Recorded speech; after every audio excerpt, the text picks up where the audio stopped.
This is Ride News Now. I'm Alison Haislip. Today we will tell you about how Volvo uses a moose to test cars, how driverless cars are already causing confusion, and we've got Ride's picks for the top plug-in hybrids. Here's the latest in all things mobility.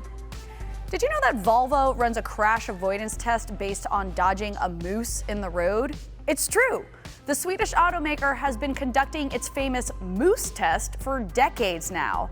Over the next few years, our woodland friends will have an entire new fleet of electric-powered Volvo cars and SUVs working to share the road in car meets moose harmony. The XC40 Recharge is Volvo's first full electric vehicle. This small SUV has all-wheel drive and more than 400 horsepower provided by its dual-motor powertrain.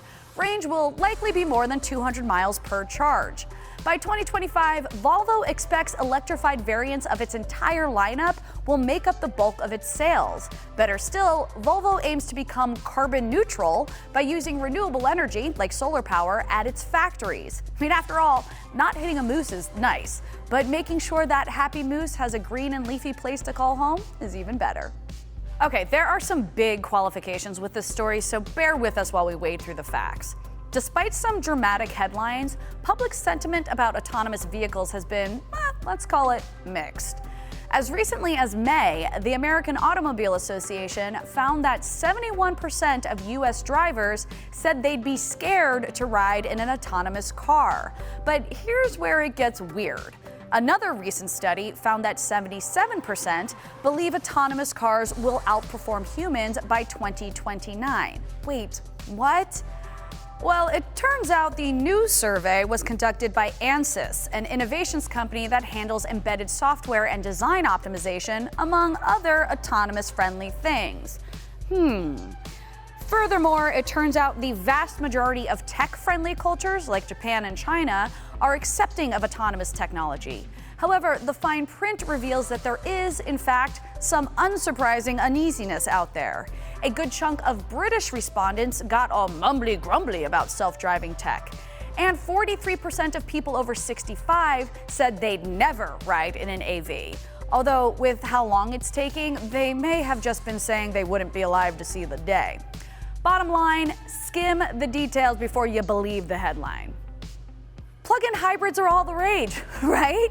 Well, now maybe they aren't as spiffy as all these self-driving Teslas you can summon with the toot of your flute dagger, but what PHEVs lack in cool factor, they make up for in versatility. You get fuel savings, an opportunity to be nicer to the environment, and the occasional perk of a super close EV parking spot at the mall. So, here are our picks for the top 3 plug-in hybrids. The Honda Clarity, starting price of $34,000 and has 47 miles of EV range. This is the best bang for your buck.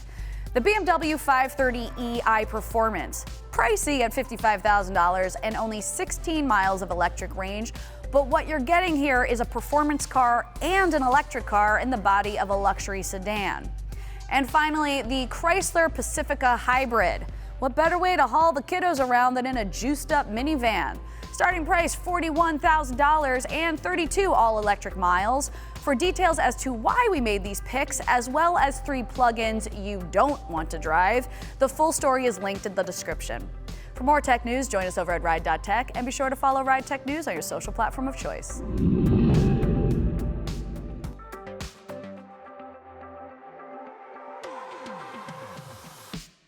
I was like, what? Oh, new guy. Great. Yeah. Bottom line, yep, that's, nailed it. Let's go back. Plug-in hybrids, oh right, this is this one. Bart, are any of these stories yours, or I fix it? Thanks for watching. If you like what you see, please like and subscribe. Also, head to Ride.Tech for stories, reviews, and more news.